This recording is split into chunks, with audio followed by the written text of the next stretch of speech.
આગળ સમાચારમાં વાત કરીએ તો મહત્વપૂર્ણ સમાચાર સામે આવી રહ્યા છે। મહત્વના સમાચાર સામે આવી રહ્યા છે। કહી શકાય કે વેરાવળમાં યુથ કોંગ્રેસ અને એનએસયુઆઈ દ્વારા આવેદનપત્ર આપવામાં આવ્યું છે।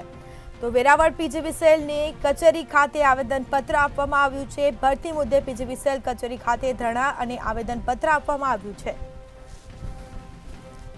તો વેરાવળમાં યુથ કોંગ્રેસ અને એનએસયુઆઈ દ્વારા આવેદનપત્ર આપવામાં આવ્યું છે અને વિરોધ કરવામાં આવ્યો હતો। તો વેરાવળ પીજીવીસીએલની કચેરી ખાતે આવેદનપત્ર આપવામાં આવ્યું છે।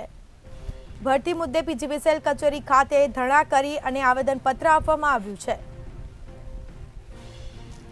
તો આ ભરતી મુદ્દે પીજીવીસીએલ કચેરી ખાતે વિરોધ પ્રદર્શન પણ કરવામાં આવ્યો છે। આ સીધા દ્રશ્યો સામે આવ્યા છે અને આવેદનપત્ર આપવામાં આવ્યું છે।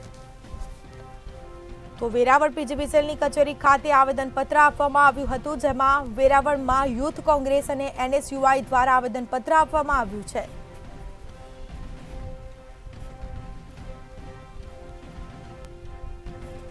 તો ભરતી મુદ્દે પીજીવીસીએલ કચેરી ખાતે ધરણા કરવામાં આવ્યા હતા અને આવેદનપત્ર આપવામાં આવ્યું હતું।